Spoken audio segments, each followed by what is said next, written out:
going to be honest with you, Bronco Nation. This is my third attempt at making this review video. I've got 9 minutes in on the previous two attempts and stopped both times because I feel like I'm not saying exactly what I need to say about this game. There are a lot of emotions right now that I'm sure in the fan base as a whole about this game. And I'm not going to sit here for an hour like I would typically, somewhere in that range, and just go through detail by detail every step of the performance here. I think this video requires something else.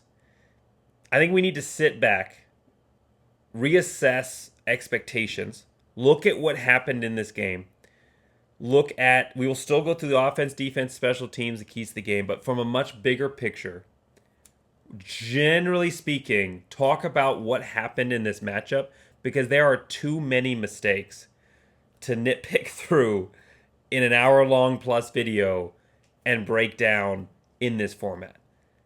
And I think that where we're at right now, we know the mistakes. The results are clear. Boise State lost this game 7-34. This, for most of us, I think we're sitting here feeling, maybe for the first time, like this wasn't Boise State. And I know there's been times when Boise State disappointed in the past, and obviously the Avalos era was a whole roller coaster of ups and downs. But there was always usually an excuse, right? Okay, that you're playing a Power 4 team, maybe on the road. Okay, there's a factor. There's a new offensive coordinator who isn't familiar with the game. He's got a very different approach. Okay, there's a factor. Or, okay, we lost the game, but there were competitive moments. Boise State was in that. They could have won. They should have won. Boise State was not in this game. Boise State should not have won. They didn't. They lost. And really could not have won. Usually when I go through these review videos, you can talk about one big factor that was the main reason that Boise State lost this game. And there is a factor. There is a factor that changed the momentum and energy and where this game was going to go. But I think in this game, there are so many problems that even if you change that one factor, Boise State probably still loses. They probably don't lose as much. And the problem with that factor is it's more emblematic of a greater problem as a whole. So we're going to go through this video. We're going to talk about the offense, defense, special teams, Boise State's, how they react to the keys to the game. And then we'll also talk about the impact of this matchup for Boise State. I want to hear your thoughts. I am sure you want to get some thoughts off of your chest in the comments below. This is therapy time with Bronco Bleemeyer. We are all going to come together in our misery and company and work through this loss together. So please, in the comments below, put your thoughts, no matter what they are. I'm sure a lot of you have some very emotive thoughts right now. Please put them in the comments below. I do apologize for the video coming out so late. I was not in a place where I could get to and record this video right after the game. So it has been a couple of hours. Good and bad things on that. My emotions have somewhat come down. I've kind of working through, all the stages of anger and grief, and I'm not sure exactly what stage I'm at right now. But this is a tough loss for Boise State, and I do think this is the worst loss I've ever seen as a Boise State fan. Again, like I said, there were reasons you could look at in the past and say there are other games that were worse. And UTEP obviously comes to mind. This feels very much like the UTEP loss. But again, Boise State was competitive in those games, and they weren't in this game. And the biggest reason that they were not competitive in this matchup was the offense. Not necessarily one person, not necessarily one moment, but the offense as a whole. Now, obviously, at the focal point of that offense and this new Boise State offense without Ashton Jeanty is Maddox Madsen. He had the worst game of his entire career today. And I think he would probably say that. 25 for 46, 225 yards passing. He did have a touchdown, had no interceptions, had a couple of near picks. As Boise State fans do like to point that out, and they were valid today. 11 rushes for 31 yards and a fumble. He actually fumbled twice, but only one of those did he actually lose. Maddox Madsen just did not seem confident at any point in this game. He had a couple of good throws in there. It wasn't all negative, and this whole video, we will talk about positives as well. He had a couple of good throws in there, but Maddox Madsen is a great game manager. He is very aware of the field. He did not seem aware of the field today. He was missing wide open opportunities. One of the biggest, probably the 4th down attempt that Boise State made in their own red zone, in scoring distance at the 22-yard line, misses a wide open Sire Gaines. He's open for pretty much the entire play. Maddox Madsen not looking his way until the last minute when he's under pressure, and he throws a bad pass. That is 4th down and 2 in your own red zone. In that type of moment, you're not looking to score a touchdown. You are looking to get first down as quickly as possible. And your first look should be to your running back coming out. If he's doing a chip block and go, boom, he is probably going to be open. So for Maddox Madsen today, complete lack of confidence in his throws.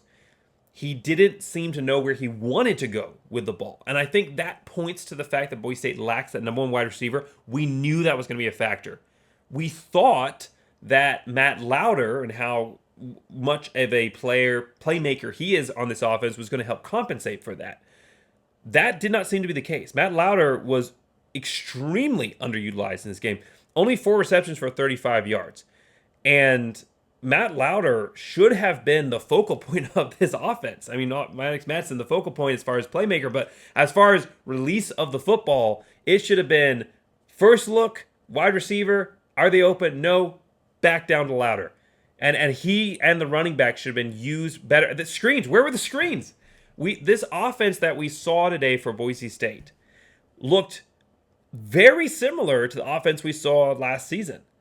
And I know that there were going to be similarities. We all knew that Boise State said, we're not changing the entire playbook. We are adapting it to fit the team that we have post Ashton-Jeanty.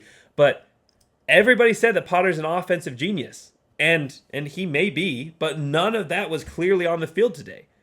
And I don't think that it was a case of Spencer Danielson like Andy Avalos did with Plow, asserting his own game plan over Potter. I just think that this was a case of an inexperienced offensive coordinator. Potter's never been an offensive coordinator before. He does have experience helping him out with Zach Hill, but he has never been an offensive coordinator before by himself. First game on the road in a hostile environment, it's tough to start off, and I think he lacked confidence. I think he lacked the confidence to execute his game plan effectively. I think that trickled down to the rest of the team as well. A team loss. Maddox Madsen's going to take heat. The secondary is going to take heat, but this was a complete failure across the board, a complete lack of competitiveness across the entire board. Even despite all of that, Boise State had opportunities in this game. 2 fumbles in the red zone or just outside of the red zone. The first drive of the game, Boise State goes down. They are running through USF. The offensive line is creating massive holes. Really the only time in the game that the offensive line was actually effective in the way we thought that they would be, creating massive holes. Boise State's running right through them. The passing game is working. And then Malik Sherrod fumble just outside the red zone.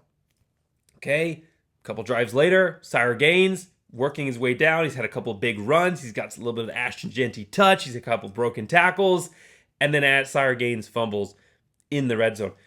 I'm not going to say that Boise State would have scored because even their one touchdown that they did have, they had to use pretty much all the downs to get there. And I think a lot of that was just pure effort from Marshall to muscle his way into the end zone. It could have certainly been a 4th down and 1 and had to kick a field goal. But for Boise State, I'm not going to say they would have scored and then this game would have been different. But Boise State took their opportunities off the board. They hurt themselves over and over and over again in this game. Now, USF came out as the better team, but they shouldn't have been. On paper, Boise State's the better team. That offensive line I just talked about, this should be one of the best offensive lines in college football. Certainly in the group of 6, but Boise State's offensive line looked completely lost out there today. Besides, again, the first couple of drives, Boise State's offensive line was not opening up the holes that we saw them open up for Ashton-Jeanty. Now, great pass coverage, pass protection. Great pass protection of this offensive line today. Max Madsen had tons of time, so pressure is not a reason for what we saw today. But the run game for Boise State, we expected this run game to pick off pretty much where it left off. Yes, you lose Ashton Jeanty, but you have theoretically one of the best offensive lines coming back and 3 great running backs. And I think that is the key problem for Boise State. They had 3 great running backs. Dubar is a great running back as well, but he's not playing because of injury. So Boise State has 3 great running backs in Sherrod, Gaines, and Riley, but they don't know how to use them properly. And especially for a first-time offensive coordinator, this is one of the things I talked about with Jeff Carpenter when he came on, former Boise State running back. That is extreme. It's a benefit to have so many great running backs, but knowing how to effectively utilize them in the running game so that they don't kill the momentum of the running back with the hot hand and they're being used to their strengths is something that takes a very high skill level as offensive coordinator, and I just don't think that Potter knows how to use these tools. Again, this is not supposed to be an attack bid. I'm not saying fire Nate Potter or anything like that. That is certainly not where this is going, and I hope that is not being implied. But I think that we have to lower our expectations for what we thought this team was going to be. If we thought that this team was going to come off, and I did, and so a lot of this is me talking to myself here as well. If we thought that this team was going to come off of the playoffs, lose Jeanty, replace in a lot of areas, and then come back just as strong, that is not the case. That is not the case. This offense just doesn't work without Ashton Jeanty. So there are multiple problems with this offense going on. Offensive line not being productive in the way that it needs to be. The running backs not being used in the proper rotation. Sire Gaines getting hot, but then getting pulled from Malik Sherrod, who really struggled in this game. The Sire Gaines comes back in, but now he's not into a rhythm. There are a lot of problems with this offense. Utilizing personnel correctly, confidence from Madsen stepping up to the playmaker role versus being the game manager. There are a lot of issues with this Boise State offense, but the main reason that all those issues are rising to the front is that it feels like Boise State is trying to run last year's offense without the one player that made that offense work. Boise State can't come out and expect to have the greatest player in college football on your side helping make up for a lack of creativity in the passing game or a lack of creativity in the running game. Boise State's offensive line benefited from the fact that defenses knew that Ashton Jeanty was coming at them, and they had to scheme themselves differently. They had to be a little bit more creative, less aggressive coming after. They had to keep more guys back because they knew that Ashton Jeanty was going to break that first line. So you better have a multi-layered defense because otherwise you give him an opportunity and he was going to break you for a massive run all the way down the field. And then the passing game not being as creative last season didn't matter as much because Ashton Jeanty's drawing so much focus and attention that Max Madsen had opportunities. None of that happened in this game because Boise State doesn't have Ashton Jeanty. So the offensive line not as effective in the run blocking. Still a good offensive line in their pass blocking, but not effective in their run blocking. And the passing game, this did not look like a creative passing attack at all. In a lot of ways, and it may have been Madsen, but in a lot of ways, it looked like a primary option, single option passing attack, where there's one guy that you're looking at as the main one to throw to for Maddox Madsen. And even if that wasn't the case, the Boise State wide receivers, we know, have trouble separating from the defenders. We saw that last season, and now you lose your top guys, have new guys coming in. Of course, you're going to have problems with that. But the way you compensate for that is creativity. Give them window dressing to have to look for shifts, using the tight ends more effectively to draw pressure down, to draw defensive focus down towards the line of scrimmage so that you open up more opportunities over the back end, using the running backs in the screens. All of that either not used or ineffectively used in this game. Matt Lauder, 4 receptions for 35 yards. He should have been the focal point of this offense, and he wasn't in this game. So for Boise State in this matchup, this was not the offensive genius, creative passing attack that should have come out of a team that knew they didn't have Ashton Jeanty and what we were promised from Nate Potter. Again, I'm not saying that we were going to come out and see an air raid, but we were certainly promised that there was going to be a more balanced system with more creativity, and this offense did not show creativity. Now, it wasn't just that. It wasn't just the play calling style. Boise State, even with the offense they had, was still moving the ball all right in the first half. But back-to-back fumbles, well, not back-to-back, but early fumbles by Boise State in this game, either in the red zone or in the high red zone, killed their chances in this game. USF it prevented Boise State from capitalizing on USF's rust and mistakes that they were having in the first half, kept USF around in this game, and then on the back end, USF fixed their mistakes. Boise State didn't. They didn't have their cushion, and Boise State ended up losing this game. However, the biggest linchpin, turning point for this matchup was in the second half. Boise State was still within striking distance. They're down 2 scores. They're down 10 points, down 7-17, but Boise State was still in this game, and they were driving. They'd finally put something together. They were having momentum. They got themselves down to the 22-yard line. It's 4th down. Okay. You didn't make it. You're not going to score a touchdown. You're at the 22-yard line. It's a bit of an extended extra point. This should be one of the easiest kicks that a kicker gets to make at the 22-yard line. And Boise State went for it on 4th and 2. Now, my understanding is that there is no confidence in the kicking game. And that is a massive failure on the coaching staff. How can you lack so much confidence in your kickers that you can't go for a field goal from the 22-yard line when you're only down 10 points? Get some positive momentum. You've had no positive momentum in the first half. Get some positive momentum back on your side. Yes, USF gets to say that they stopped you, and that's a little bit of a boost for them. But you get to draw this game within a touchdown, and Boise State gets to come off the field knowing they accomplished something. Give their defense something to fight for. And you went for it, theoretically, because you didn't have faith in your kickers. And if that wasn't the reason, that is the only reason I would accept to go for it in that situation. If you're going off for it for some other reason, nothing else is acceptable. And even if you're going for it because you don't trust your kickers, okay, in-game, problem you can't solve. That is a problem you should solve for the offseason. How can you not have a kicker that can kick a 22-yard field goal? Between Boomer from USF and Reeser, who's already on the team, how can you not have a kicker who can kick a 22-yard field goal? There, in all of the JUCO colleges and FCS and other FBS programs, you are telling me there wasn't one single kicker that you could have brought over that could make a 22-yard field goal? That moment changed the entire game. Boise State wasn't truly competitive in the game before that, but for some reason, they were still in it. They didn't deserve to be. USF was shooting themselves in the foot, holding so many penalties, holding penalties, false starts, whatever it may be, dropped passes. But Boise State still had a chance. That point, maybe they don't win, but maybe they keep it closer.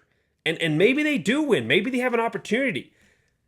Boise State goes for it on that 4th down, and that put them into desperation because USF went down and scored. And Boise State then had to go for it on every other 4th down the rest of the game. That was their last chance. Early in the 4th quarter, drive number 1, I believe, or drive number 2, drive number 2 for Boise State in the 4th quarter, in the second half. Drive number 2, second half, the game is over because you decided to go for it on 4th and 2, either because you made a really bad call and that needs to be looked into, or because you have no faith in your kicking game and that needs to be looked into. You don't get out of this and this is entirely on the coaching staff. You do not get out of this either way. Either way, you made a bad call, a catastrophic call in the game, or you did not build your team, a team that says they want to go to and win in the playoffs. You did not ensure you had a playoff caliber quarter. I don't even care about playoff caliber kicker. Just a kicker who can make a 22-yard field goal. That doesn't have to be playoff caliber. That could be, 7-6 caliber. You just need somebody who can kick at 28, not 22, it's obviously like a 32-yard field goal from that distance, but a field goal from the 22, the fact that you either don't have confidence or made that call, that is the biggest question mark coming out of this game. Lots of problems, lots of issues with this team, but that right there is the biggest question mark. Despite all of that, despite the fact that call should never have been made, Boise State could have converted it. Sire Gaines was wide open coming out of the break. Chip blocks out to the flat, wide open. Max Madsen doesn't see him and then sees him at the last minute and throws it incomplete. You're not looking for a touchdown in that situation. You are looking to simply make the first down and misses him.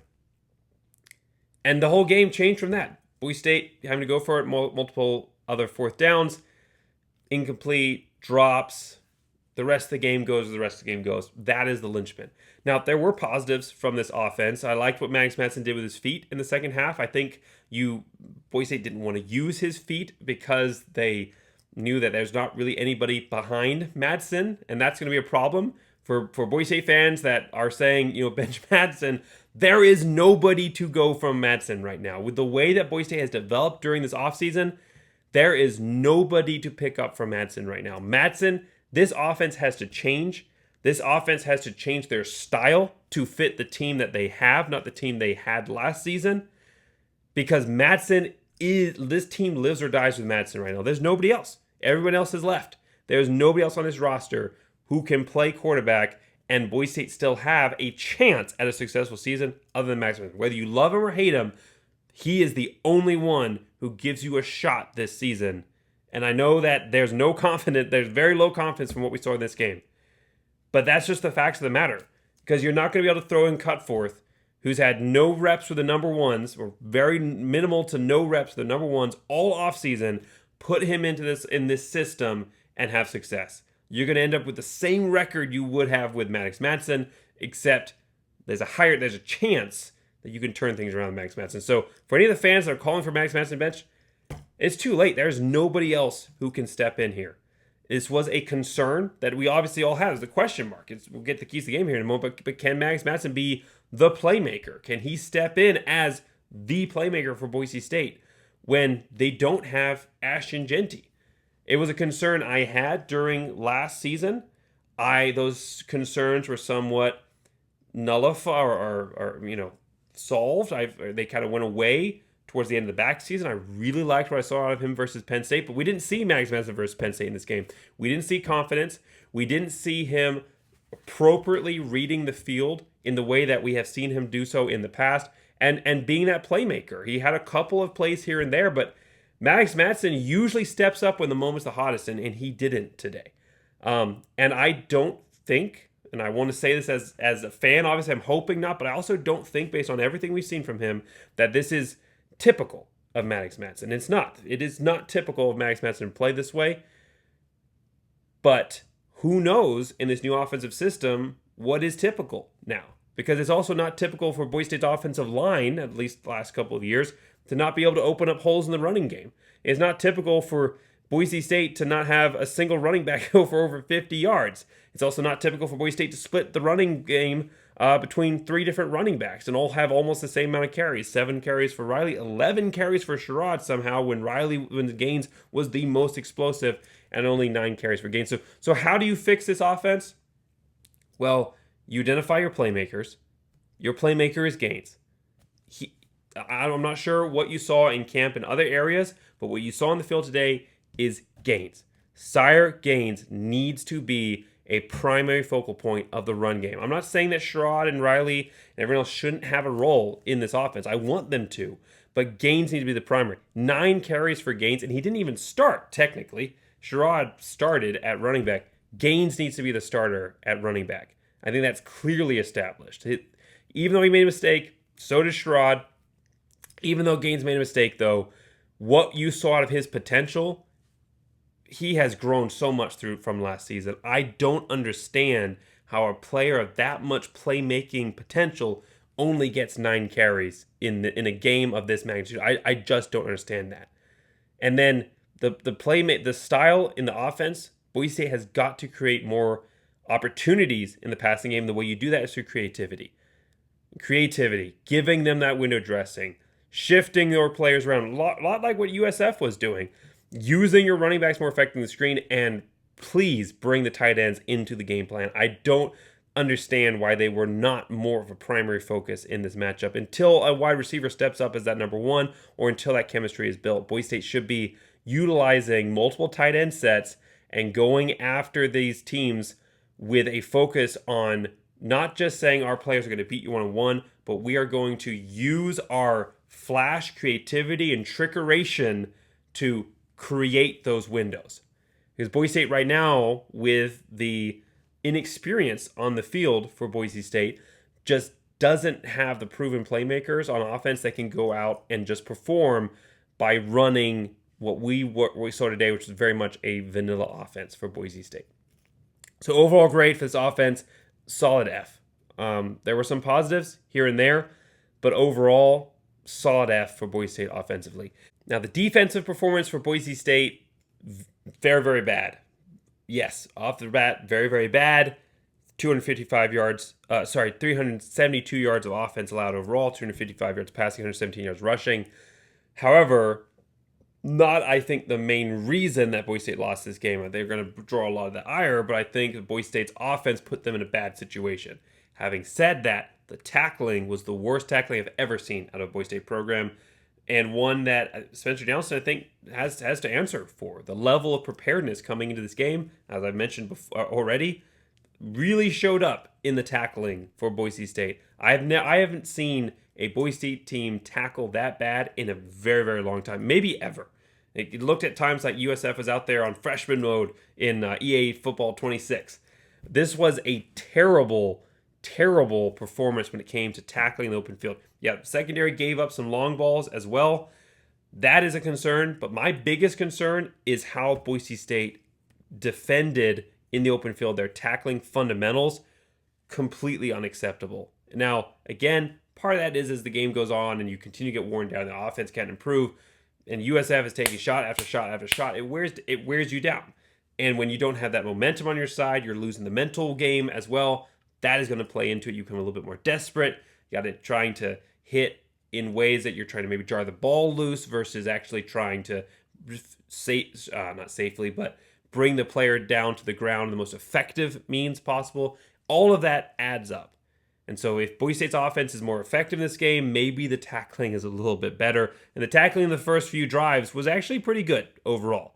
But when you have a quarterback who can run through 7-8 defenders and score a touchdown, got wiped off the board for holding, but 7-8 defenders, and he can run through you like that, you have a problem. I think that is the biggest issue Boise State needs to address. Now, their secondary, massive concern. I thought this secondary for Boise State was going to be one of the better secondaries Boise State's had in a long time. What we saw in the back end of last season for Boise State secondary was massive improvements. Now, you lose your field general in Alexander Tubner, you lose a total effort player like Shea Oladipo, but you return everybody else. And you bring in some good transfers as well. I thought that Boise State secondary was going to perform better in this, and you see the impact, the loss of a guy like Tubner back there, your field commander. When you lose a player of that level, there are going to be massive problems in the cohesion of the group as a whole. The secondary is very similar to the offensive line. I mean, football is ultimate team sport, so every position is important. But similar to the offensive line, it doesn't matter if you have one or two good players. Every player has to be good. Not necessarily they have to be this great, amazing athlete, but they have to be good in the system that they've been placed in. They have to know their role and be working as a total organism versus working as an individual. You know, if you have a great wide receiver, it can make up for deficiencies, but just having a great corner doesn't help if the nickel isn't in the right place or misses a tackle, or if the safety is out of position.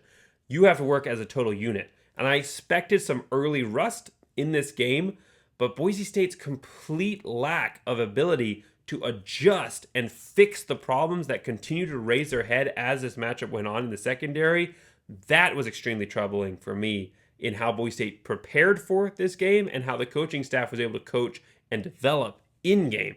All of that raised massive warning flags for me, and I think the offense, is fixable with some tweaks, changing the style, putting in a little bit more creativity. The defense for me, specifically the play from the unit as a whole, that for me raises the biggest questions and concerns. And I think for Boise State, it's going to have to be a wake-up call coming into the rest of the season. Now, there were some positives as well. Boise State defense as a whole, defensive line was actually really strong. The running game for USF primarily came from the quarterback when he was able to escape outside, get beyond the defensive line, and that's when he mostly made plays. Boise State's pressure was really good in this game. Didn't get home every time because USF has a very fast offense. They get the ball out quickly, but multiple sacks, 4 sacks, 7 tackles for loss. Very good against a quick-paced offense like USF. The defensive line, again, stopping that running game when it came at them from the running back. But when it came to the quarterback, Boise State could not stop him, and that's because, again, that was mostly on the linebackers / secondary core that were not able to make those tackles in the open field. So for Boise State in this game, defensively, I'm not going to go in as much depth as I did offensively because I think it's just a little bit of a snowball effect as the game gets out of hand. The defense is going to start getting worse and worse and worse and not necessarily reflective of what their actual capability or potential was in this matchup. I did like that Boise State continued to keep fighting defensively. They continued to fight to stop score drives that were going to potentially end in touchdowns, forcing field goals, or even forcing punts when the game was out of hand, and continue to give their offensive chance. Unfortunately, Boise State's offense unable to reward that with any kind of positive plays, and again, snowball effect defensively. So for Boise State, overall, defensively, going to give it a D-, but not the primary reason for why Boise State lost this game in the end. Now, one of the primary reasons they lost this game, looking at special teams. We've already talked about the fact that Boise State can't kick a field goal, or was unwilling to kick a field goal, or had other reasons, but what is primarily being put out there is that Boise State doesn't trust their kicking game. And that is not okay. Like, that's just, I mean, you don't have to have a kicker that you can go out and trust on 40, 45, 50-yard field goals every time. That's fine. It's great if you have a guy like that. The effect of losing Jonah Dalmas is huge right now, but to not have a kicker that can go out and kick a 22-yard field goal, that fundamentally changed how Boise State approached this matchup. The fact they had no confidence in their kicking game completely changed how they were able to go out and play and what their offense was geared towards actually going out and doing on the field, changing how the coaching staff is calling their plays to set themselves up for, okay, we need to keep this manageable. We can't go for the end zone on this play because we need to make sure we can set ourselves up for a shorter 4th down because we don't have that field goal in our pocket to be able to lean on. So we got to play a little bit more conservative so we have that opportunity. So for Boise State, special teams, really a non-factor, except that they were a factor that they weren't there, and that hurt Boise State. And then obviously allowing the fake punt. The fake punt changed the entire momentum. I mean, that took a game that was a 3-point game. Boise State stopping and starting to establish themselves and put it all back on USF. And USF rode that momentum all the way to a win. And apparently that was a quarterback that lined up, and Boise State didn't see it. Again, lack of preparation, lack of fundamentals. All the simple things that Boise State is supposed to emphasize somehow didn't translate onto the field today. And I, as a fan base, we're a little bit lost because that's Boise State. Boise State is those attention to details and that ability to effectively accomplish details at such a fine level, do all the basic things right, allows Boise State to be so creative and explosive in other areas. And Boise State wasn't able to be creative and explosive in other areas because they didn't have the details right in the first place. And you've had an entire offseason prepare for this. It's not like it was a surprise somebody transferred out when you didn't expect them to. How did Boise State end up in this place? It's going to be a question that we ask ourselves for a while. And you're not going to get a clear answer. And I don't know if the coaching staff even knows. But what we are going to see is can Boise State's coaching staff adapt? Do they have it in them to take this adversity and make the correct corrections? Wake up call moment. Can they put in place the fixes in a week? You got an FCS team, so hopefully that will help. But can they put in place those fixes in a week or 2 weeks that you should have been putting in place for an entire 6+ months? That is good. This is going to test the coaching staff that Boise State has. To finish, because I got a little bit off track there, special teams, C- for Boise State special teams, gives up a touchdown, can't kick a field goal.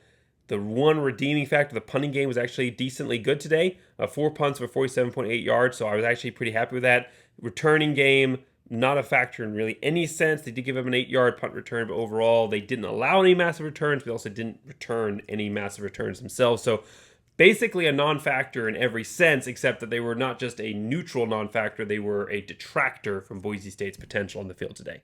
So C-. All right, so before we get back to our conversation on what this team needs to do and can Boise State turn things around, looking at my keys of the game, Maddox Madsen stepping up. F, did not perform to what was expected of him in this new role. Identify your top 2 running backs. And C, I think Boise State did that. It's Malik Stroud and Sire Gaines, but Boise State didn't play their top 2 running backs in a way that was feeding their playmakers. And so they may have identified them, but it didn't change the game plan. The game plan didn't adjust as the team moved throughout this matchup to what USF was actually presenting them. It looked like pretty much the same offense throughout and defense and everything else throughout the entire system. Boise State didn't make the adjustments, which again goes back to the coaching staff. Secondary needs to prove it, and that's clearly an F. So where does Boise State go from here? Like I was just saying, this is the ultimate test.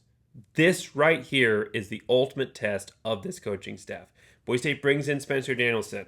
He keeps Ashton Jeanty. He gave us last season. That is already a good call to hire him. Regardless of what else happens, the fact that we had last year, nobody else could have kept Ashton Jeanty. He stayed because it was Spencer Danielson. So just keeping him on that, clearly the right call.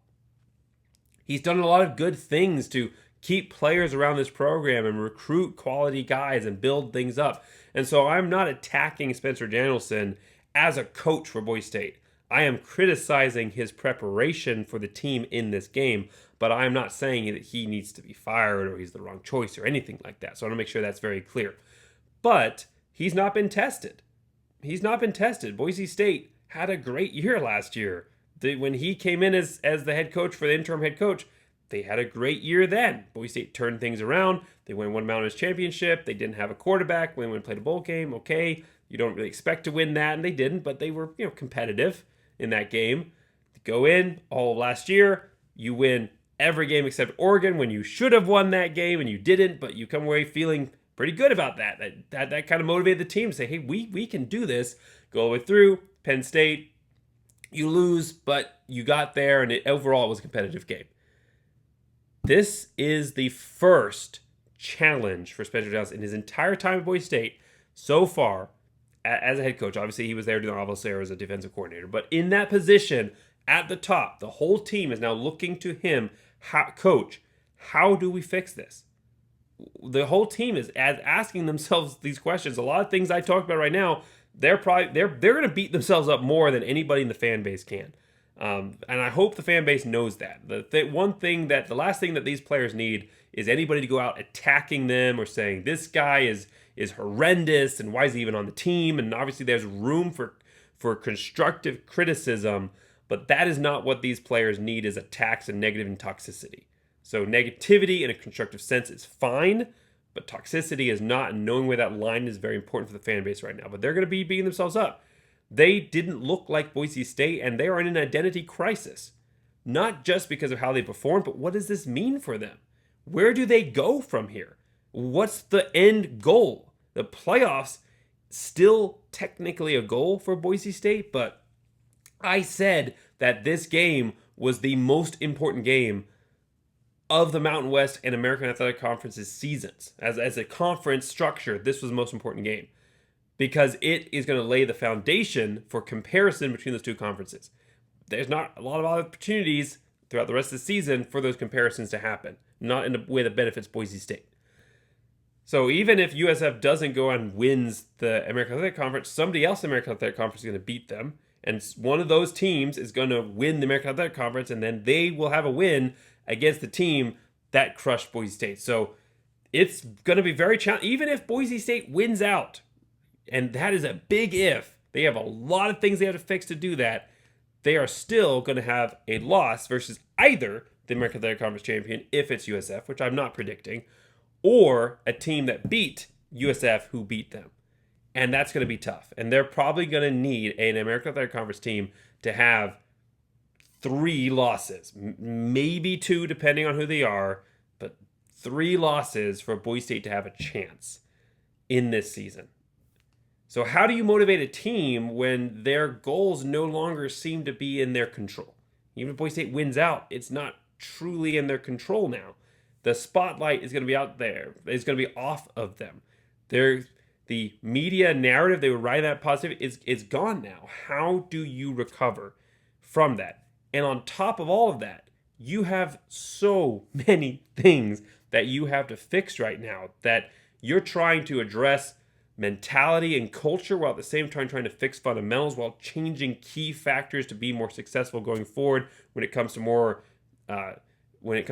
detailed and in-depth parts of your program, like the offensive side, when we're talking about having to become more creative in the offense. And I think that is something that has been identified, that Boise State was not as creative they needed to be in this offense. I think they will be trying to make those changes.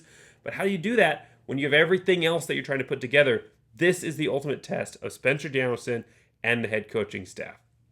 The fan base as well needs to know that the season is not over. The season is not over.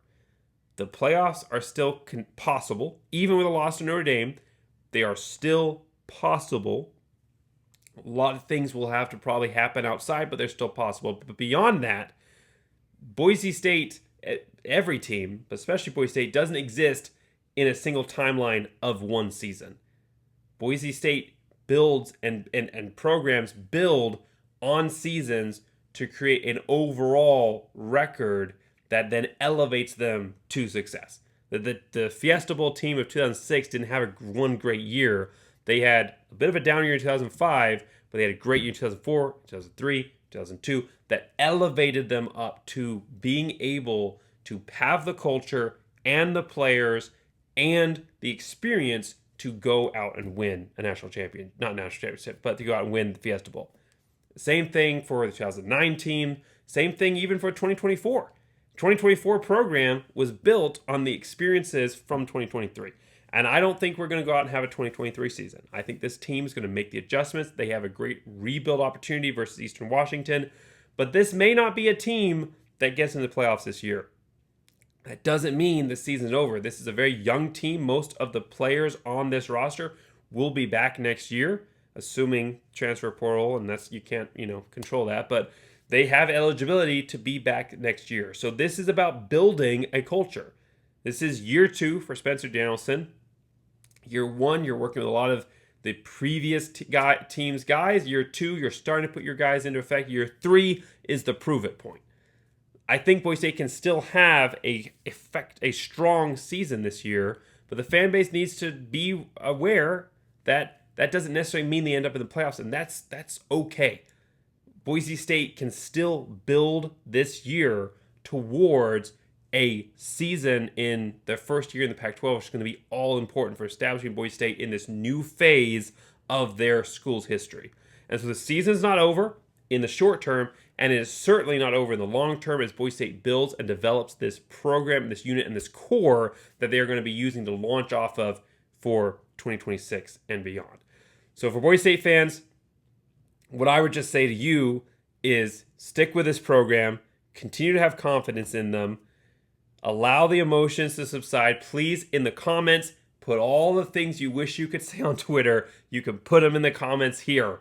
Maybe run them through, see how they feel posting in the comments here before you continue to blast this team on Twitter. They deserve some negativity. Certainly, they do. They deserve to be held accountable. A team is accountable to their fans. A team only exists because of the fans. If there weren't fans watching, there'd be no money coming to the program. There would be no team.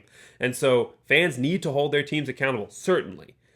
But there's a way to do it that also at the same time doesn't tear down and try and destroy that program, which is not the intent of the fan, but can in some ways end up being the impact. And so for Boise State fans, I'm trying to rally you here. There's still a lot of season left. We haven't played a single conference game yet. There's still a lot of excitement in the non-conference. If Boise State's wake-up call, I'd rather they have a wake-up call. I wish it hadn't looked like this, but I'd rather they have a wake-up call at the beginning of the season versus kind of what we saw a lot of times the Harsin era, where it was a little bit of first 6-8 games were really solid, and then a drop-off at the end, and then just massive disappointment. Boise State has an opportunity to fix these problems. They have a great schedule of opportunities, Eastern Washington, and then Air Force, and then App State, great stretch of opportunities there to build and show those improvements. And maybe we have an opportunity for a 2014-esque type of season. Who knows? Where Boise State doesn't open up well but finishes strong. This is the team. This is the opportunity that Boise State has. And now Spencer Danielson is going to be put in that place of having to prove why he was hired as the head coach, which is they picked someone that they thought had the ability to build a program.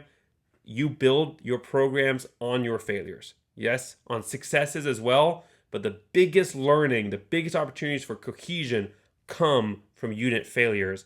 And this was a failure, and how Boise State recovers from this will determine whether or not Boise State is back in the way that we thought that they were coming off of last season after the Avalos era, or if last season was the anomaly and what we saw post 2020 is what we can expect from Boise State. The future of Boise State right now hangs in a large part on how this team is able to recover coming out of the back end of this season.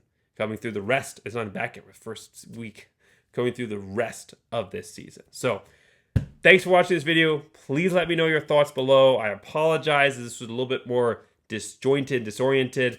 Again, a lot of emotions running through, a lot to look at, trying to keep it a little bit more succinct, a little bit more general, and also obviously a few hours after the game. I do want to give the shout out for the score prediction challenge this week. That goes to North Dakota Slot Guy 7153 predicting 37-12 USF. Now, he actually said that wasn't his real prediction. He was just saying that because he just wanted to have a better chance of standing out because nobody else was predicting that. Well, the strategy worked. You ended up winning. So congratulations. I believe that's a Boise State fan. So at least it didn't go to a USF fan this week. So congratulations being the first one to win the score prediction challenge. There'll be another one next week when we start looking at Eastern Washington and moving ahead of this program that still has a lot to fight for this season. And not just again this year, but moving into 2026 as well. This is still a team that deserves to be rallied around. It has a lot of potential. What we saw on the field today, this is the lowest point. It cannot, I mean, it is hard to imagine getting worse than this. So the only way up from here is up. And so for Boise State, I think that we are guaranteed to see a better season than how it opened. And that is something positive to end on. So thank you so much for watching. Make sure you like, subscribe. And as always, win or lose, go Big Blue!